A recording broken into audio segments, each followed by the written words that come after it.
world. Today is International Women's Day. Congratulations to all of you.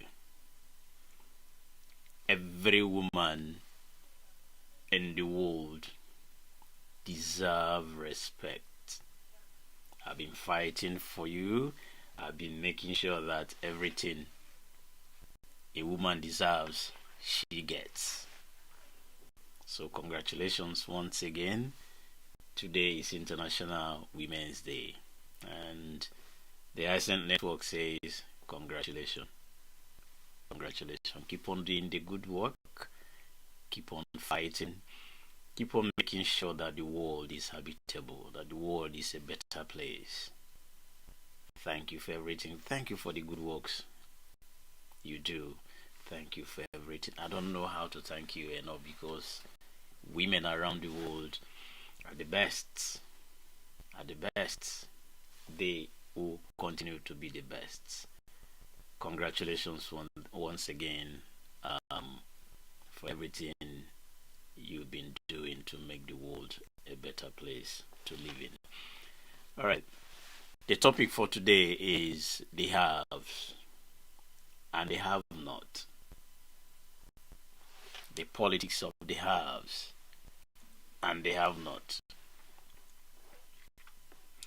All right. In Nigeria today, or Nigeria as a nation, you will notice that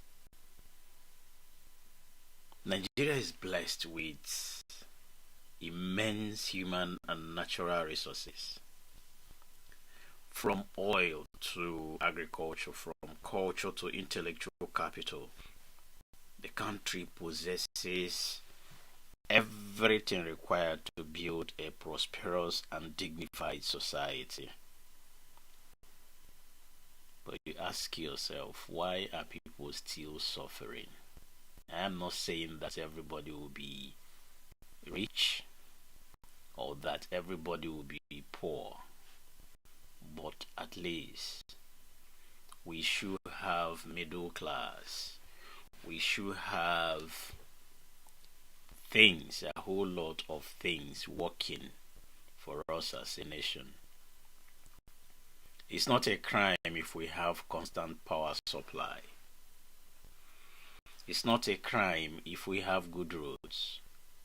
It's not a crime if we come back from work and water is running. These are basic things human being needs to survive. The farmer will finish farming.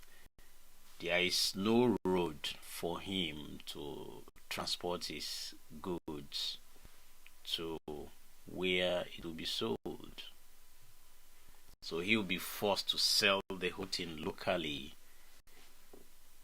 without making it again, thereby making them poorer. There are no good roads. Nothing. So if the Nigerians don't need much, trust me, if you can get the roads working, get water and the electricity, an average man on the streets don't need government. They will do things for themselves. The organizer on the streets don't need government. He's working. What he needs is to make sure that petrol or diesel or electricity, as the case may be, is there for him or her to power his machine and do his job. But when all those things are not there, what do you expect him to do? So, like PO will say, when you continue to pull people out of poverty, criminality will reduce. Criminality will reduce. A whole lot will start reducing, because people will not see any reason to engage in crime and criminality, because there is job for them to do, and they know that when they work they will get their pay. Not when somebody finish The first month, second month, third month, fourth, fifth, sixth, no salary. Some states will tell you that they can't pay 70,000 naira even after Tinubu increase their allocation, their monthly allocation, plus the IGR. And yet they say they can't pay salaries. So despite these blessings, millions of Nigerians wake up every day to hardship, hunger, insecurity, and uncertainty. The painful reality is that Nigeria has increasingly become a nation divided between the haves and the have-nots. There are no middle class again. It's either you are poor or you're rich. In Nigeria as it stands today, where I am, there are jobs for people that didn't go to school. There are jobs for graduates. There are jobs for any class.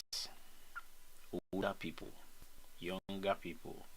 There are people that do apprenticeship. Loads and loads of them. There are people that say, no, I don't want to go to school. I want to learn a trade. They will do their apprenticeship. They will be gainfully employed. Honestly, those things are not in the country we call Nigeria.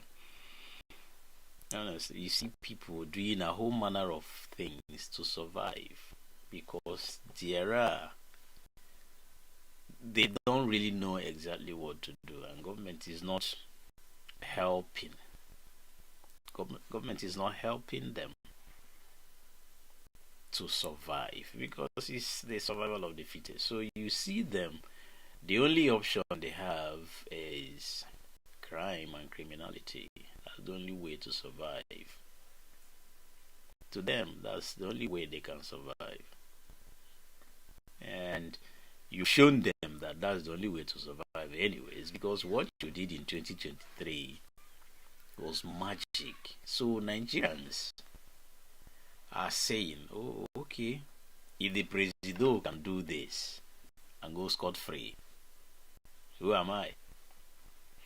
Have you asked yourself why people no longer, people don't care anymore? Some even went as far as saying that education is a scam because you didn't go. You did not. And the school you attended was built 2 years after you told the whole world that you attended the school. That's when the school was built. And the kids are watching, children are watching. I don't really know how your children is looking at you anyway, but if you are, which you will never be anyway, if you are my father and you are lying like that, honestly, I'm gonna look you less. Let me borrow the Nigerian parlance. I'm gonna look you less. I'm gonna see you as somebody who is not responsible. If you are my father and you are doing all this, forget the money, forget the fame, and every other thing. You know. So you see that in the process, the masses are distracted while the powerful continue to accumulate wealth and influence with their politics of division. They accumulate everything. They make sure that things don't work. They make sure that Muslims are fighting Christians. That is the most dangerous strategies used by political actors in Nigeria. It is a deliberate weaponization of identity. Rather than focusing on competence, policies, development. Politicians often frame elections and governance around ethnicity and religion. That's what they do. That's what they believe is working, and it's working because few individuals will come on Twitter, will come on Facebook and Instagram and be calling somebody who is supposed to be solving the problem of Nigeria, and they know that among politicians living today, that man is the only person that is qualified to fix Nigeria. They know, and that's why they are fighting him. Recently, there was an attempt to unalive him, though they say the guy has been arrested. The guy has been arrested, but believe me, nothing will come out of that, because he did not act on his own accord. Somebody sent him, so that person will say, "Don't worry, they will arrest you, they will do everything, but you'll be out." And Nigerians now, trust Nigerians. Nobody will even ask a question about the guy again. Nobody will say, okay, let's make sure that this guy, we monitor everything, because politicians know Nigerians very well. Nigerians will not send. We can only come on social media, will shout. Everybody will be shouting. Everybody will be talking all manner of things. Give them 2 hours. Everybody will go back. We'll go back to our houses, and that's it. If you try to raise the matter again, somebody will say, what are you saying? What are you doing? That thing is past now. That thing is in the past, and that's it.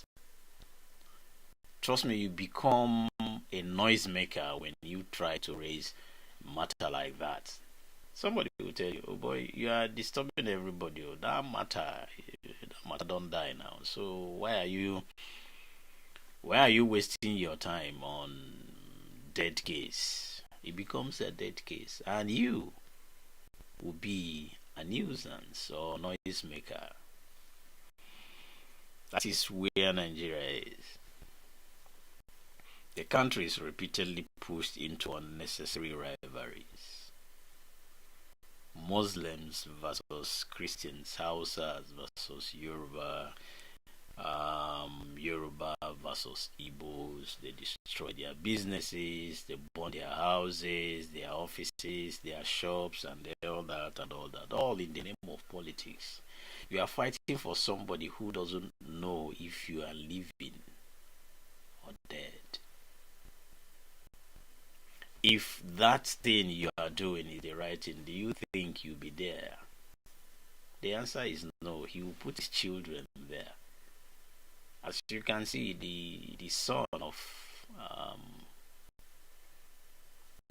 Tinubu is practically living in Nassau Rock because he's learning the ropes so that he'll become the next governor of Lagos State, and nobody's going to stop him. In fact, he will not even have an opposition. He will not, because election or no election, that boy will win landslide. Why?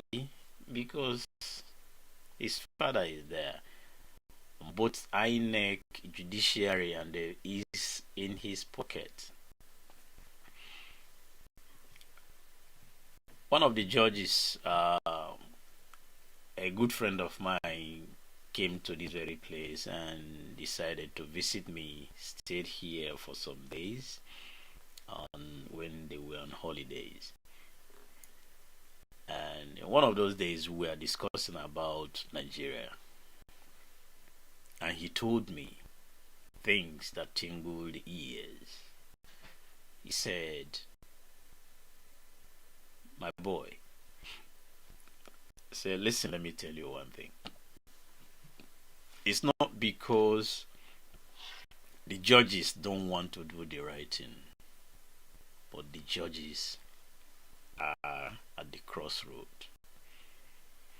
It's either you do what he wants, or that will be the end of you, end of your career, and all that.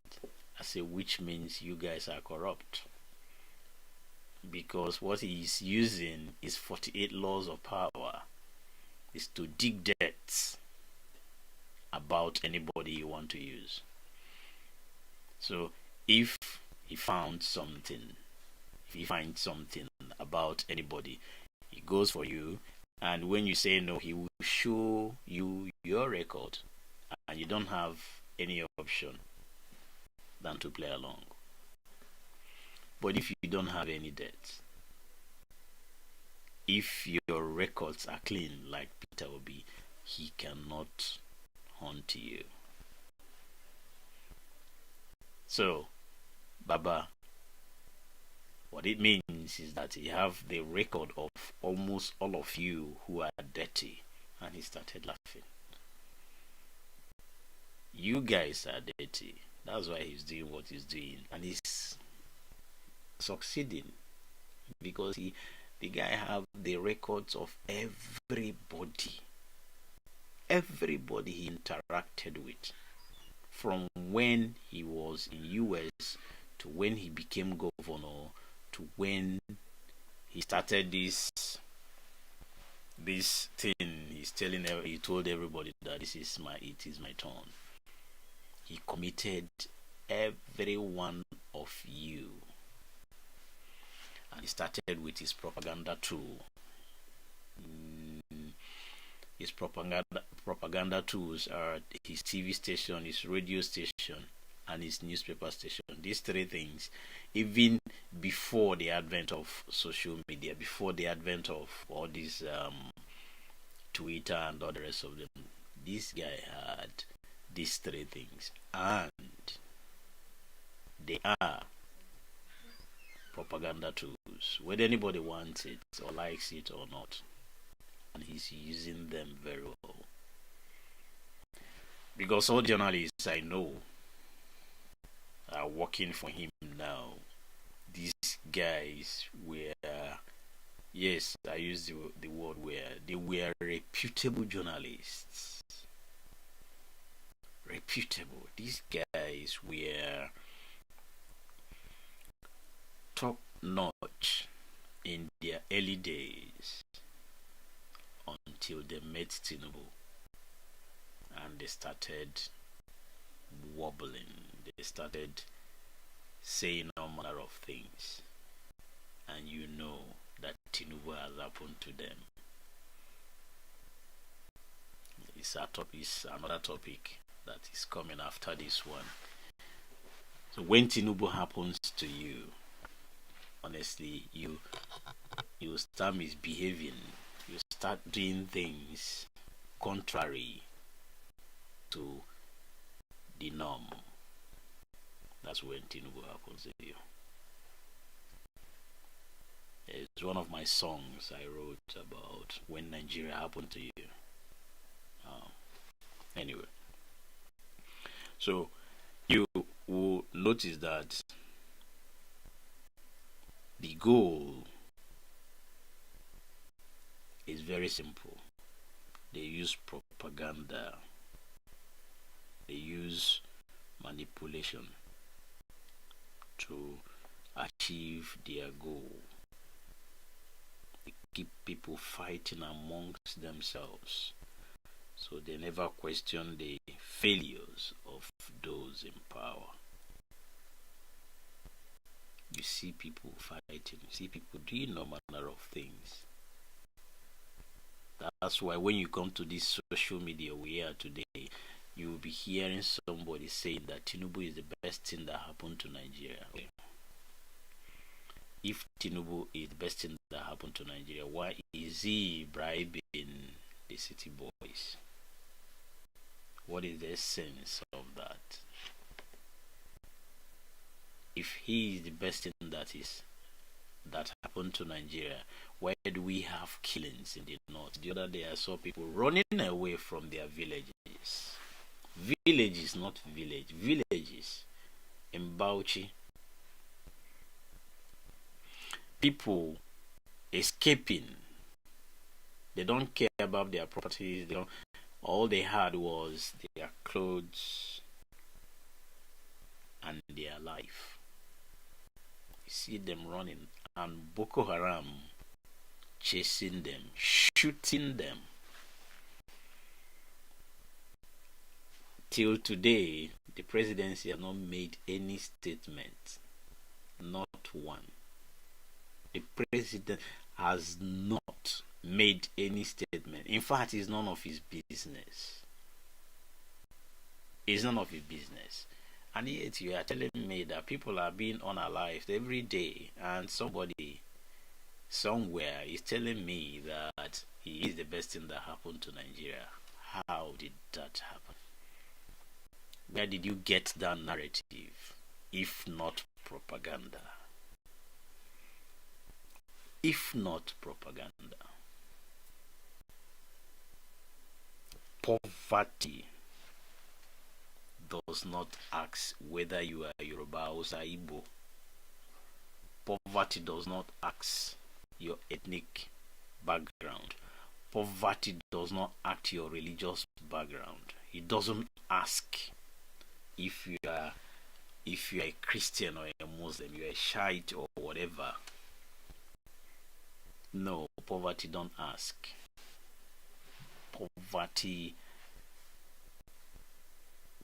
goes to you because the government allowed that to happen.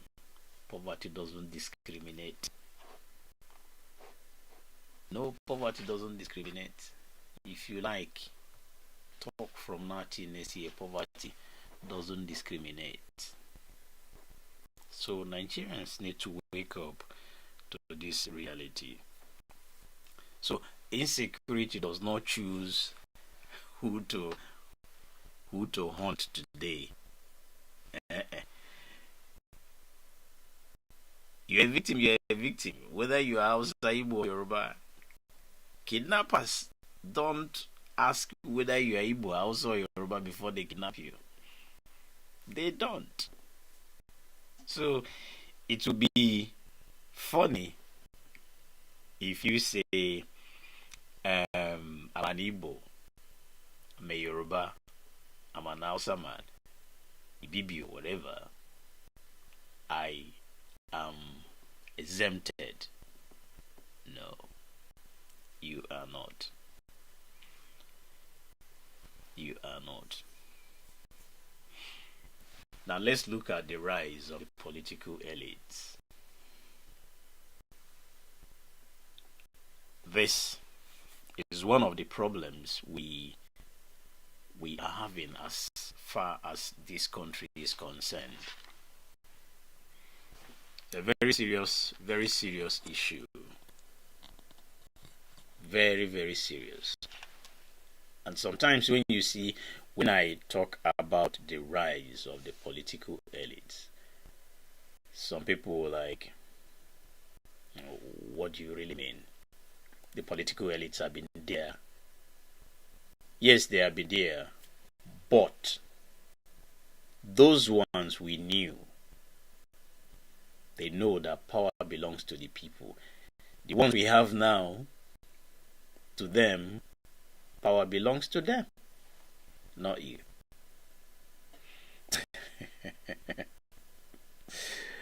Oh God. So over the years, Nigeria has developed a political class. We call them the elites. Yeah. They live in a completely different reality from the ordinary citizens. Their life, that's why they asked the son of one of the politicians some years back, do you know what poverty is? And he asked the interviewer, what is poverty? How does it look like? because he doesn't know what poverty is all about. He was born in the United States, goes to school with one of the best cars. Okay, he lives in one of the best houses, very posh area. Because if I mention the place now, people might say, "Okay, we know who you are talking about." I'm just trying to be very careful. So the guy doesn't know what poverty is all about. He doesn't really know what is poverty, and his father is a politician till today. So you ask yourself, are you in the same country with the father of that person? Even the person, when he comes back, oh, he's back anyway. When he comes back in Nigeria, are you going to say that you guys are living the same life? No, you cannot. You cannot live the same life. It's not possible. It's not possible. You guys cannot live the same life because he doesn't know what poverty is all about, and you know poverty from the day you were born.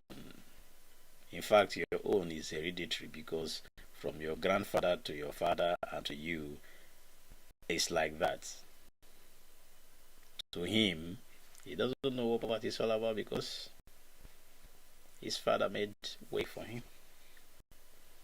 So you see that why millions struggle to afford basic necessities like food, fuel, health care, and education. Many political leaders live in unimaginable luxury and affluence. you know, they move around with expensive convoys, private jets, foreign medical trips, and lavish government houses. Yeah. If you Okay, I went to Nigeria some years back, and one of my guys, a local government chairman in one of the local governments, and he said, "Oh boy, one can see me." And I say, "Come, you be politician, I know you politician." You understand? He said, "I beg you, forget this politician. I've known you before I became a politician. I beg, sure, I beg. I'm not coming." He say, "Okay, no problem. Where you dey?" I told him the hotel I was. And before I say Jack, he sent 3 vehicles, three, with 4 armed policemen, 4, to come to that hotel and pick me up. It's funny. So I was in my hotel room, and I had a knock on my door. You know, and I opened my door. The policeman was polite. I said, "Sir, our boss said we should come and pick you up. If you don't want to come, that they will use force." I say, "Who is your boss?"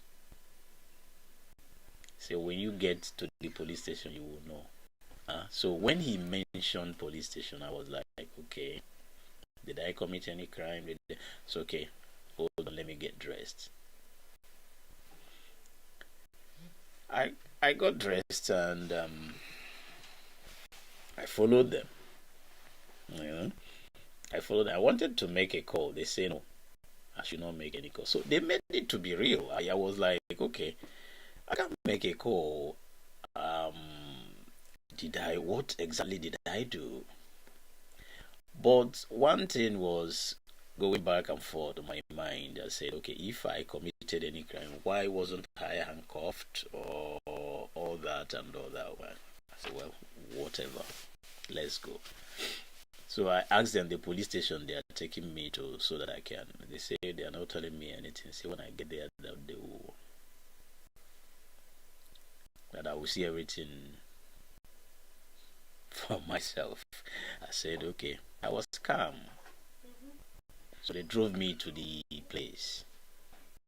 And when I saw the local government, when we were driving, I laughed. I said, this guy. So the police officer started laughing too when they noticed that it's like I'm aware of their plans and everything. So I just laughed. So I went in there. I said, "Oh boy, which kind of stunt be this one? What do you have?" He say, "If I didn't do it like that, you will not come. How can you come to Nigeria without coming to see me? What manner of rubbish is that? In fact, you are staying here until the day you are going." I say, "But I have all that." He say, "Do your transaction here. Forget it. Everything you want to do, run it from here. I've not seen you for years. You are my guy, for crying out loud. What manner of thing is this? You are my guy. You see the way these police officers, everything they did to you, that's what they do. You see, you don't even see things. You say, okay, maybe you just collect number. So before you say, they will tell you, sir, no, sir, no. You say, you guys should give me a chance, you don't have privacy. That's what he said. See, there is no privacy. Everything is, sir, we need to vet the room. We need to do this. We need to do that and all that. So when we see people, we know. It's like, okay, now at least I have privacy. So that's exactly the kind of life they live. That's the kind of life they live. What am I trying to say? So, in many cases,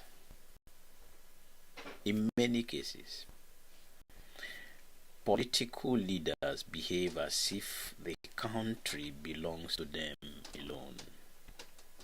The resources that should develop roads, hospitals, schools, and infrastructure are diverted into private accounts or wasted on extravagant lifestyle.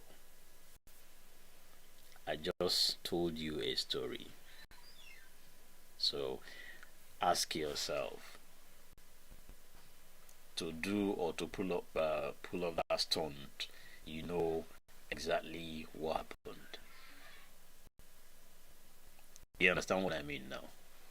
So you ask yourself, it was a joke, but there was money involved. Okay, he did that for me as a friend and all that. So how about going to pick his girlfriend or going to party and all that? Lavish lifestyle. He's my friend, no doubt. But I never like that. I told him, I said, listen, I don't like all these things. You know me. So, boy, I know you don't like it, but I never see you since now. We need to stay, talk. I miss you guys. I said, but we normally talk on phone. I said, forget phone. Forget it. So, you see that they don't really care. They don't care because to them they have everything, but one thing they don't have is the people. They don't have the people. Because if you are free like Peter Obi, you don't need all those police. You don't need them. You don't need all those bodyguards. No. You belong to the street. So what you do is maybe on Sundays, you can go to the village, you can go anywhere, sit down with people and play a draft. Of course, sit down with people, drink your palm wine or whatever, play draft with people, play games with people, mix with the locals. It doesn't matter. It doesn't reduce who you are. As a matter of fact, it makes you more important. When people know that you are such a person and you are performing, your opponent will not summon the courage to challenge you because you are very close to the people and the people loves you. Why? You are performing and at the same time you are with them. You feel them. When you are playing those games with them, you ask them. That's an opportunity for you to say, to tell them or to ask them what is not working. And they will tell you that this one is not working. You fix it. You fix the whole thing. You fix it. Then next time you move to another location. Before you know it, you cover the whole local government. Within 1 year, you cover all of them because you are going there yourself. It's not sending people that will go there, come back, something that will take £1 or £2 or 1 million or 2 million. They will tell you that it is 20 million. And because you are not there, you will add your own. The person that will approve it will add his own. And when the money comes, you guys, this one will remove his own, the other one will remove his own, the other one will remove his own. Before he gets to the contractor, there will be no money. And that project will remain abandoned project. Okay. So the resources that should develop roads, hospitals, schools, and infrastructure are diverted into private accounts or wasted on extravagant lifestyle. I said that before. This is the heart of the haves and the have not. On the other side, a small group of powerful elites who control wealth, political power, and national resources. On the other end, too, are millions of citizens who struggle daily just to survive.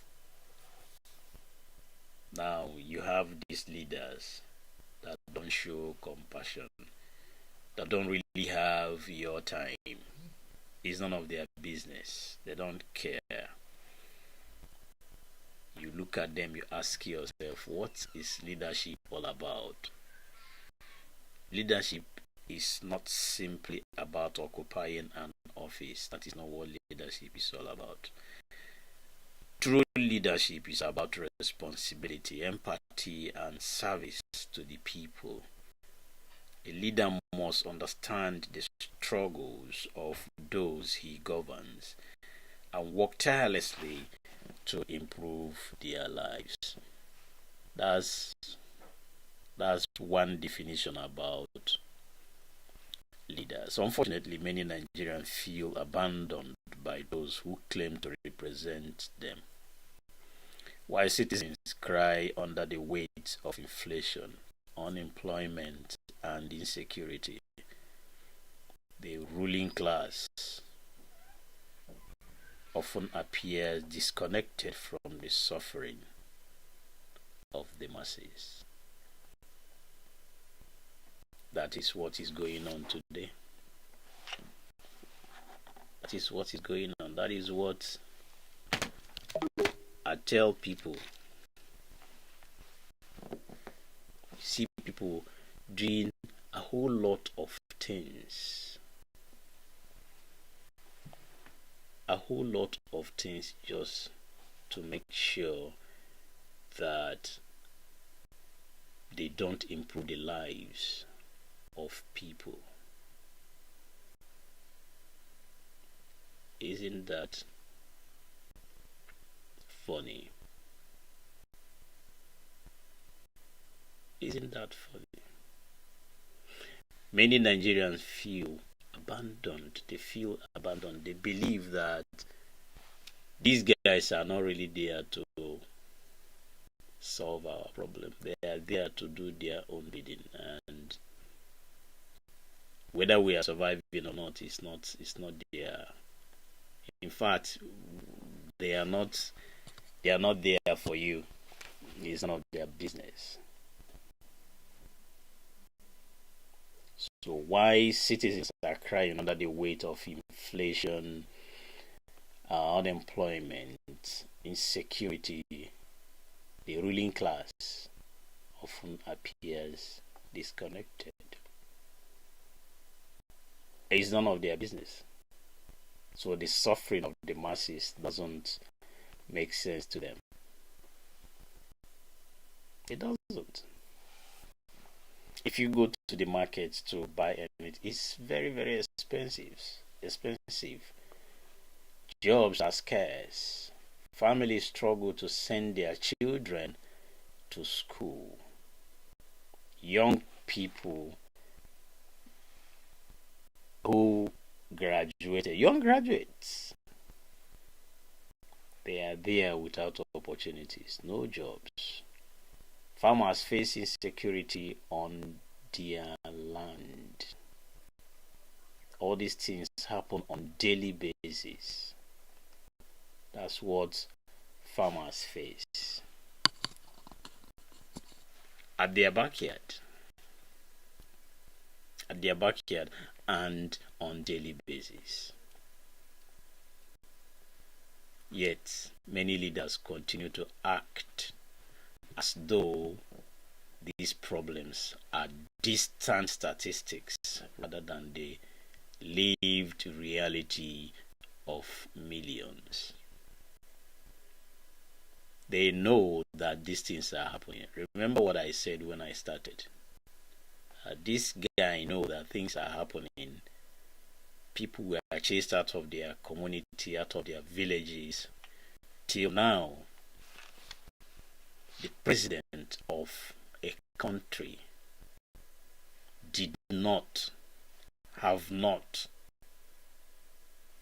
make any statement. No.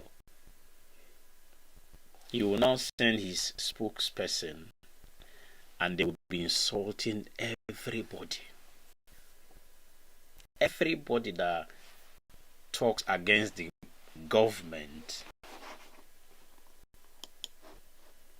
they will face you squarely. Like, those guys are paid to insult everybody. Why? Because they have police and army. They can talk anything. They can talk anything and go scot-free because somebody is there to protect them. How can you call yourself a leader when the people you govern are crying and gnashing their teeth?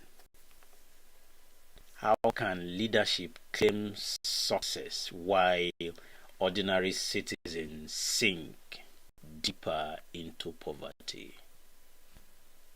And you said you're a leader.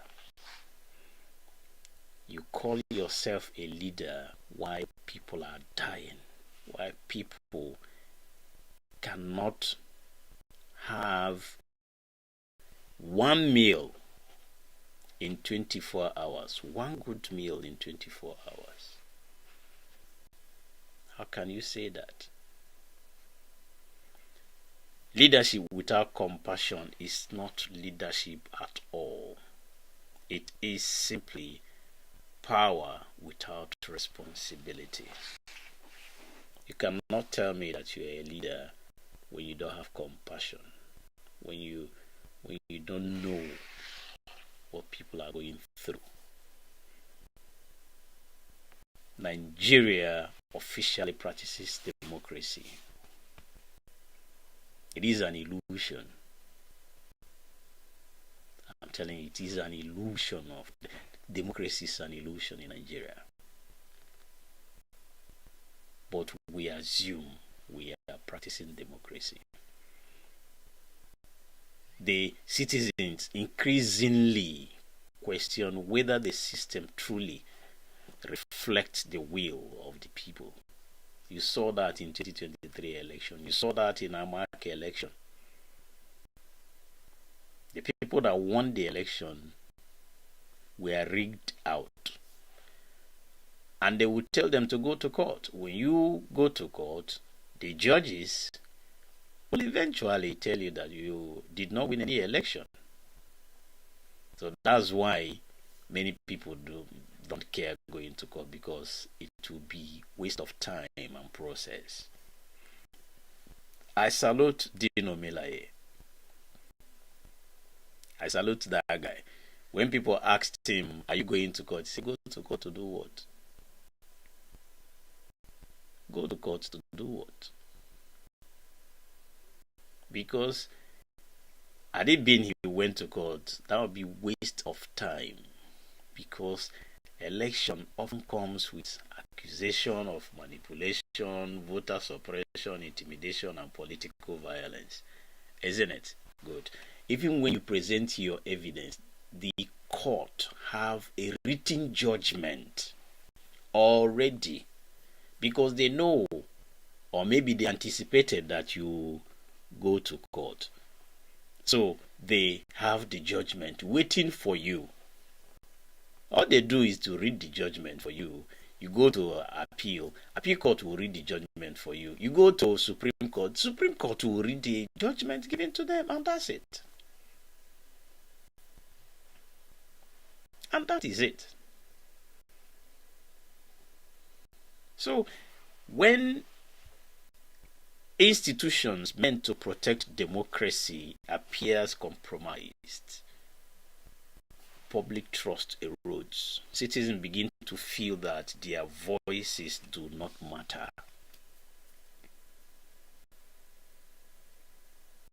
And the decisions about the country are made by a small circle of powerful individuals.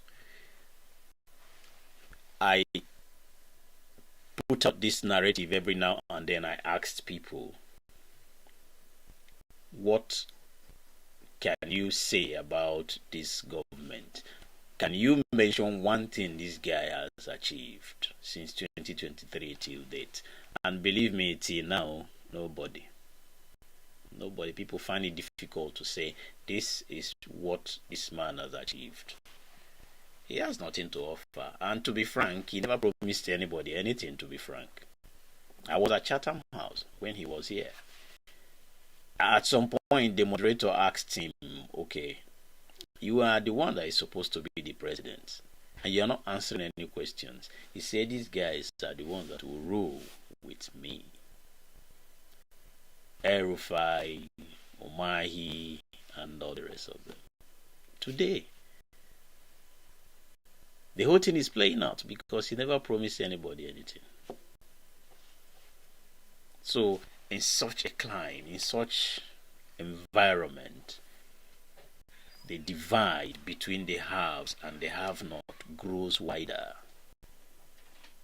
Political powers becomes concentrated, while ordinary citizens feels increasingly powerless. You see people asking questions: when will Nigeria be okay?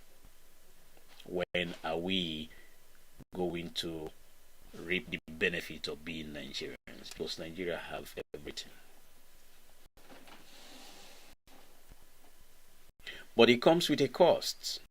That is the cost of ignoring the masses.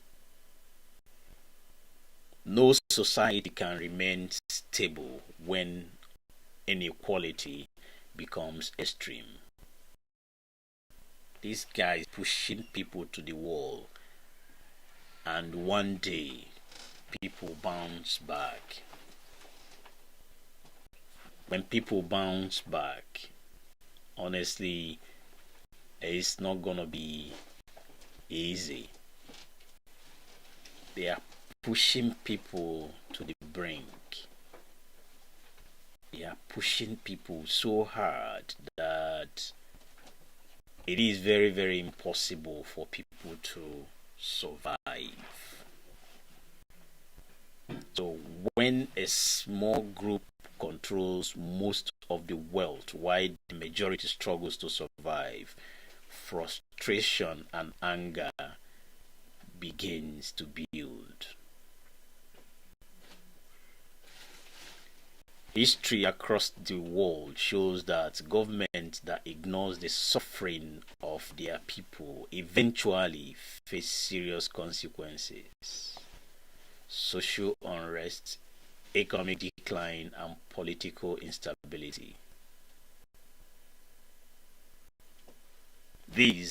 All these things often follow when leadership fails to address the needs of the population.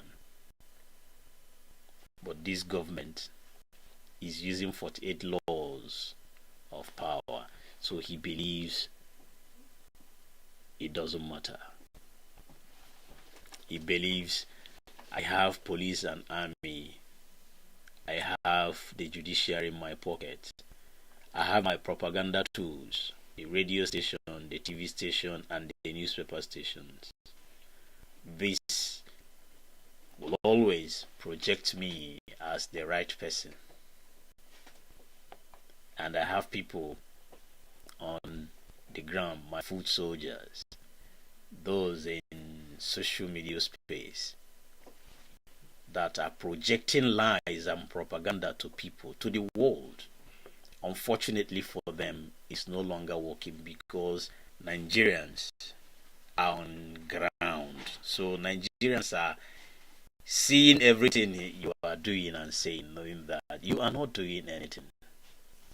It's all propaganda. So that is no longer working. Nigerians need change. And it's not too late for him to say, okay, it is time for us to make a change. Nigeria stands at a critical moment in its history as a nation. The country cannot continue on a path where leaders enrich themselves while the people suffer. You bring divide and rule. You bring ethnicity, tribe, and religion to divide Nigerians while they are fighting about who is Igbo, who is Hausa, and who is Yoruba. You guys are up there yumming up the resources of Nigeria. The question is, why are you guys not fighting at the upper echelon? Why?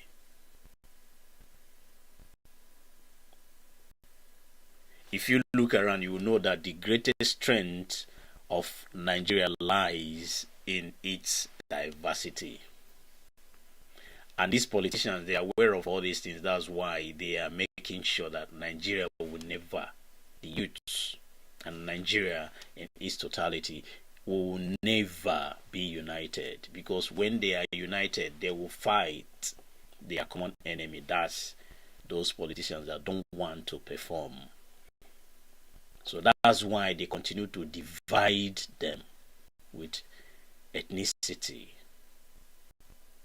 religion, so that the rich will continue to be richer and the poor will continue to be poorer.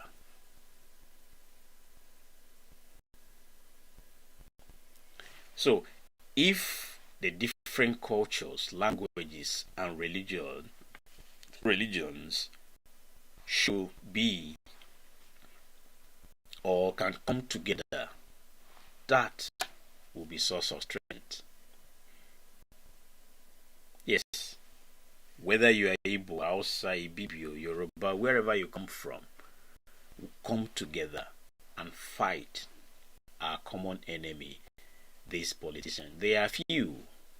I've told you guys many times, remember the story of ants. Remember the story of ants. And if we can come together, if we can do away with religion, if we can do away with tribe, we will achieve our goal. Our goal is good governance. Our goal is putting the right person there. I'm not saying that there is a perfect individual, but there are people that have conscience. There are people, loads and loads of them, that have conscience. I know a president of a nation that cannot travel to any part of the world with private jet. He flies local. He flies local.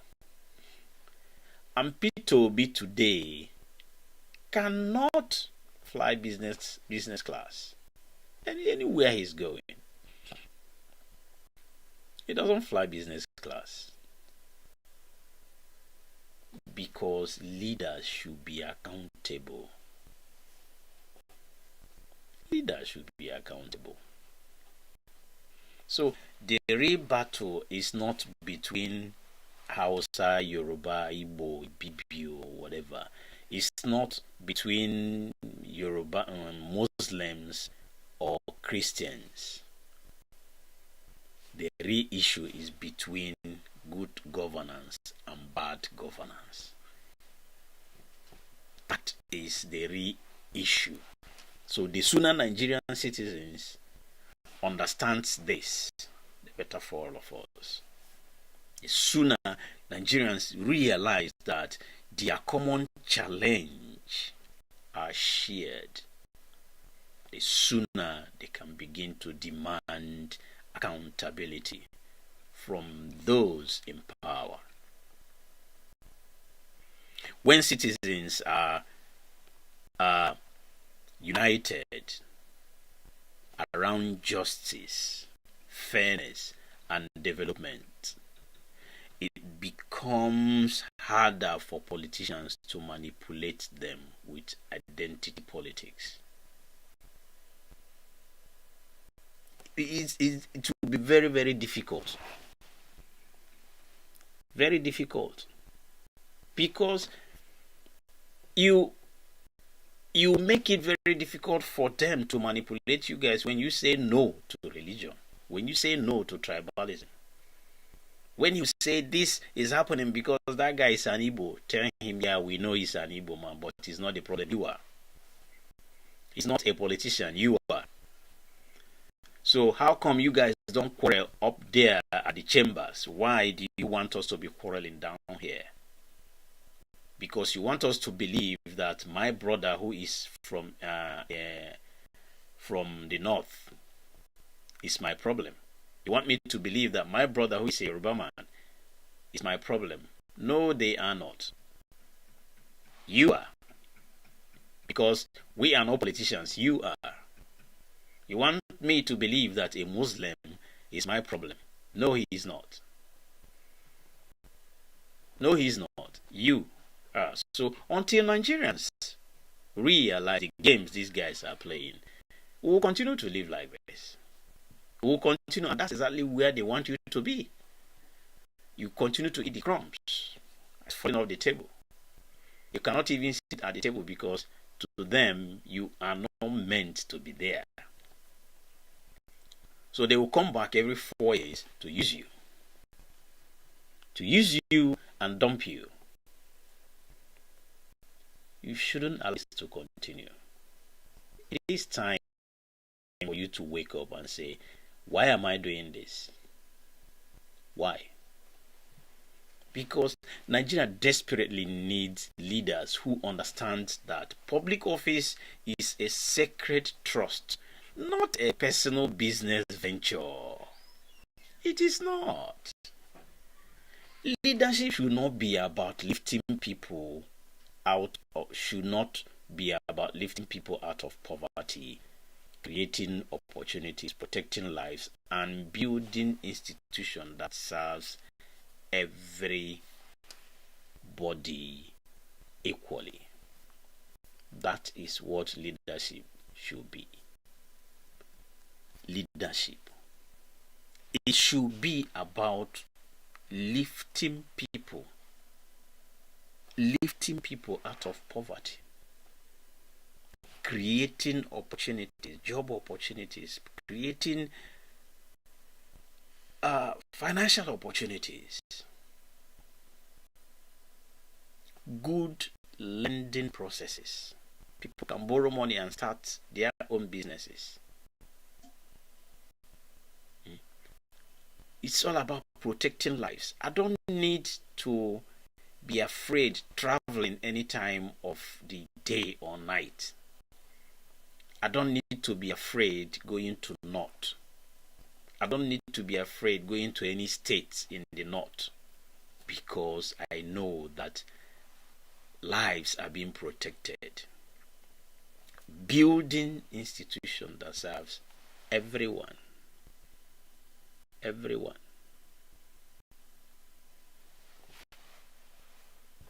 That is what leadership is all about. A true leader measures success not by personal wealth. This one is answering Jagaban.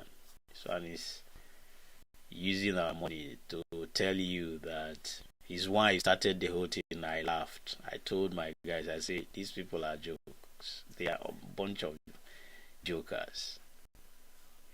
His wife went to a church and told the whole world that they have money, that they don't need Nigerian, they don't need our money. But today, what is going on? And nobody is asking a question because we don't keep records. Nigerians don't keep records. So a true leader measures success not by personal wealth or political influence, but by the well-being of the people. How many people have you pulled out of poverty? How many? So when the masses prospers, the nation prospers. P2B has said that many times. Many times. Many times. The divide between the haves and the have-nots in Nigeria did not appear overnight. It did not. And it will not disappear overnight. But acknowledging the problem is the first step towards solving it. This guy don't care, and that is why he's mounting pressure on almost all governors in Nigeria to join APC, because to him, that's the only way you can say, yes, I am an emperor. You do what I want or you lose elections. Why? Because INEC and judiciary is in his pocket. That's why people are decamping to APC. It's not because they really love APC. No. People know that INEC and the judiciary are in the pocket of this, and he gives you whatever you want if you can do his own bidding. That is why people are rushing to APC, not because they love APC, no. So politics must stop being a weapon used to divide Nigerians along ethnic and religious lines. Leadership must return to its true purpose, serving the people. It's not the people serving you, because that's what these people has turned Nigerians into. Instead of them serving Nigerians, Nigerians are the ones serving them. Nigerians are the ones serving them, and you dare not question anybody, or you tell them that you guys are working for me. Who told you to talk about that? So a nation where leaders live in luxury while the citizens suffer is a nation in moral crisis.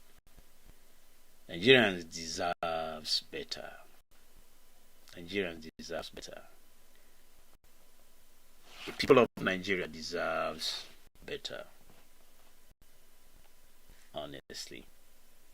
Until leadership begins to value the lives and dignity of the masses, the cries of the people will continue to echo across the land, reminding those in power that true leaders is not about privilege, but it's about responsibility. So when you do a whole lot of things believing that the only way out is by suppressing people, is by intimidating people, is by propaganda, is by lies, you cannot on your honor say that you are a true leader. You are a ruiner. And these 4 years before anybody that really want to repair Nigeria, before anybody can say, okay, let's fix Nigeria, it will take another 40 to 50 years. The damage this government is doing, they are doing a whole lot of damages to Nigeria and Nigerians. It will take more than 40 years to fix. And they know. That's why they are doing what they are doing. So I urge you to forget about ethnicity, forget about religion. Let's come together and fix Nigeria. Let's come together and say no to tyranny. Let's come together and make Nigeria work. Nigeria will work again. It is in the hands of you and me to say no to tyranny. My name is Hyacinth, and this is the Hyacinth Network. Like I said, the Hyacinth Network is on all streaming platforms. My name is Hyacinth, and thank you for listening.